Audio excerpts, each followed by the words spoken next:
Hey guys, welcome to another episode of Smash JT. In this episode, I'm going to be bringing you a product review for the Jab gamepad made by Retro Fighters.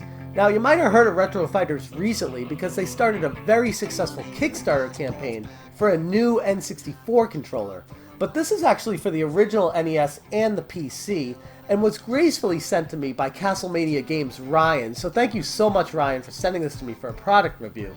If you guys are interested in checking this out, I'll put a link to his store below, and it's $25, but he's going to give a discount code that I'll put below as well. And if you're interested in checking out the N64 controller, I'll also link to that Kickstarter campaign below as well. But for this video, I'm going to do a quick unboxing and test it out, give it a quick playthrough, see what I think about it, and give you some final thoughts on it. So let's check it out.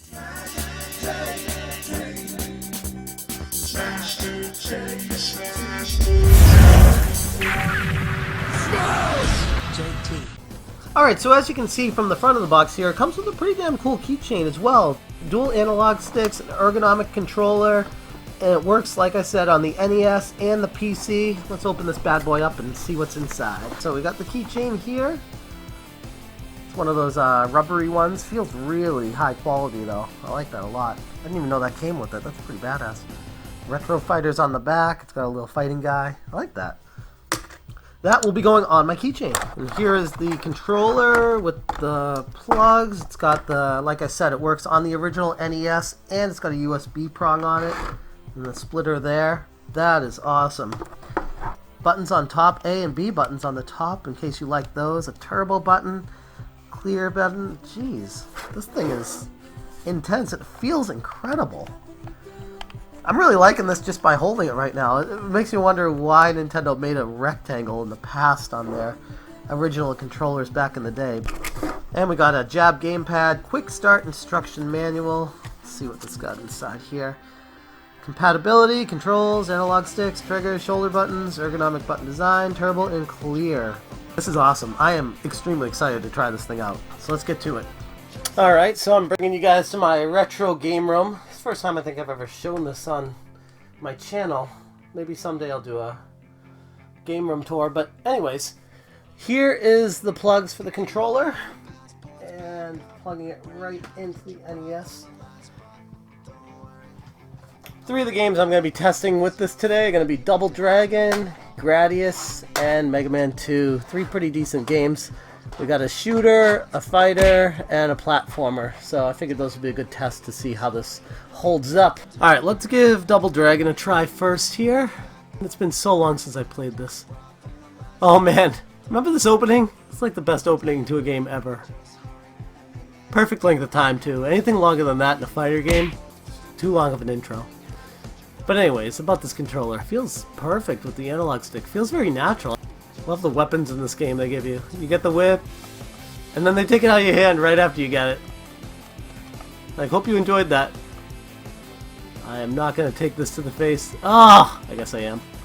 Anyways, that's Double Dragon. Feels pretty good. Let me try Gradius now. This would be a good game to try the turbo function on. Shooting a little bit faster than manual.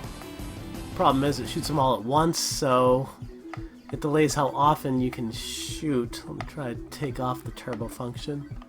So this game is really fun. The controller feels really good with it. It feels very natural. Just the turbo function doesn't work very well with this kind of shooter because it limits how many bullets you can shoot at once. Alright, so that's Gradius. Let me try Mega Man.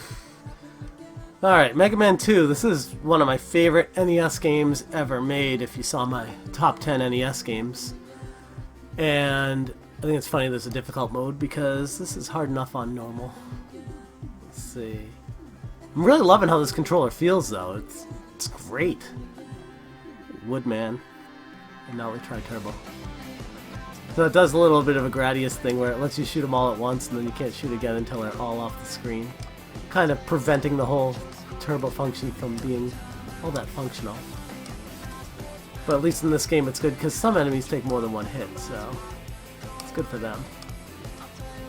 I'm using the joypad right now for this game because these old platformer games just feel more natural with the joypad, but let me switch to the analog.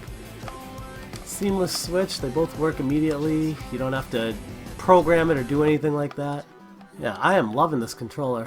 Both these analog sticks both go all directions. I don't know what game you would ever need this one for. Maybe if you're playing PC games that aren't NES games that would use it, but as far as NES is concerned, I don't know why you'd ever use that analog stick. But yeah, this feels great. Make sure it doesn't hurt like the old NES buttons did, but so far, I mean, they are hard buttons, and they kind of protrude out. They're concave instead of convex, so your thumb like dips into them.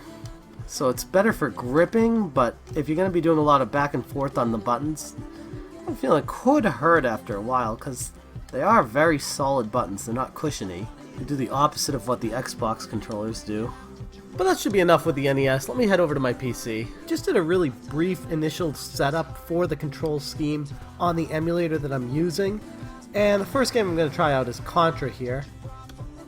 And in case anybody's wondering, I'm still able to put in the Konami code, and it works like a charm.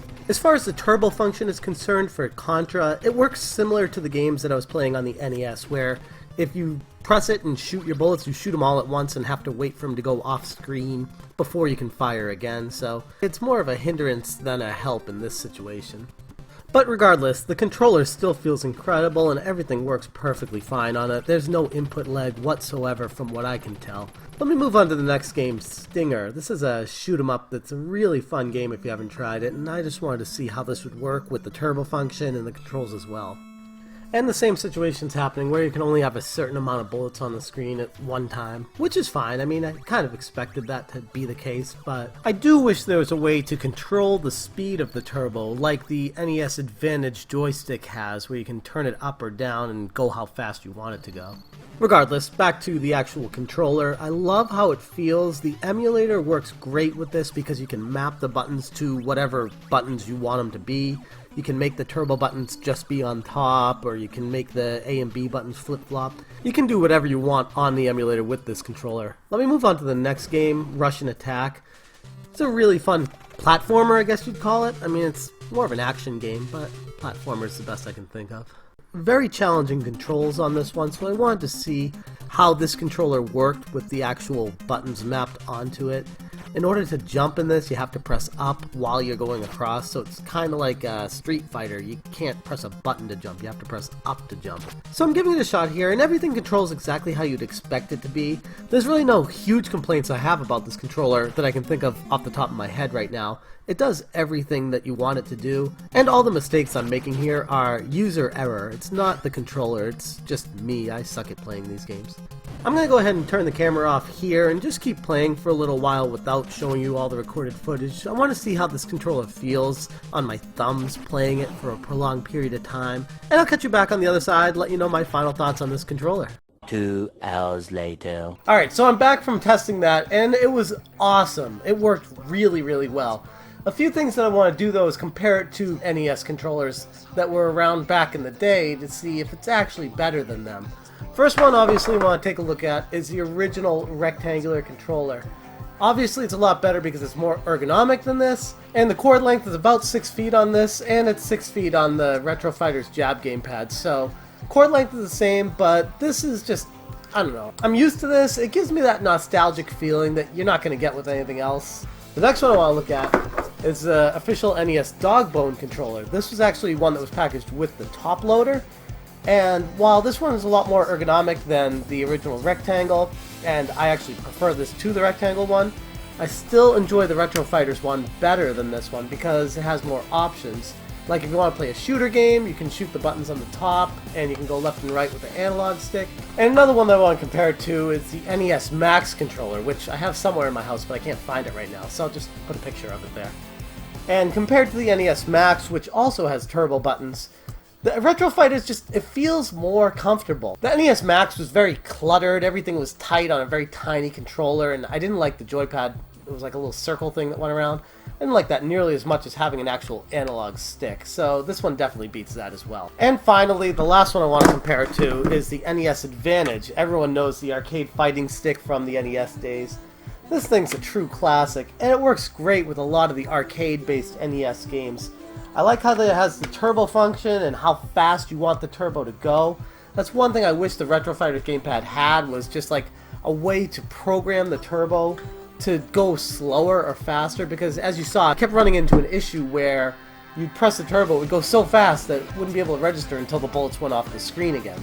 So that's one thing that is missing from the Retro Fighters, is to limit how fast the turbo buttons actually go. Other things that I would change about this gamepad is I would have the buttons be a little bit more rounded. They're very hard, so after a long playtime, it does hurt a little bit on your thumb, especially when you're going back and forth on different buttons. And the other thing, the turbo button, you have to hold it down and press a button, and then press the clear and press a button, and sometimes I felt like it wasn't working every time that I did it. They've done studies, you know. 60% of the time, it works every time. That doesn't make sense. I wish there was like an LED light on it to let you know, okay, the turbo is on. There's no LED lights on it, so you don't really know if it's actually active or not while you're playing the game. The 6 feet in length, I wish they added a little bit more to that, especially nowadays. People don't play their games right up in front of the TV.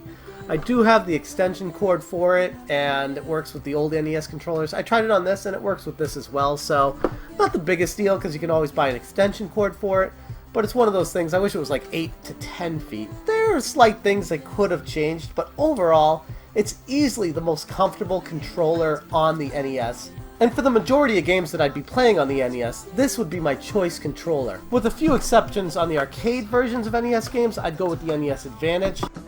But for everything else, this is my controller. Which is why I'm giving this controller a 9 out of 10.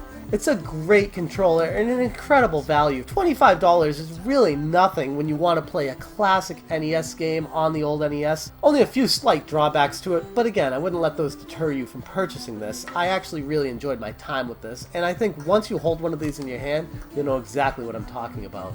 Anyways, that's all I got for you guys today. Again, thank you so much to Castlemania Games for sending this out to me for a review. I'm ecstatic to have it in my collection. And if you guys are interested in grabbing one of these for your own collection, check out in my description below for the discount code before you go to Castlemania Games, because Ryan's going to hook you guys up. That's all I got for you guys today. Let me know in the comment section below what you think about this controller and if you plan on picking one up yourself. Thank you so much for watching. I'll catch you guys later.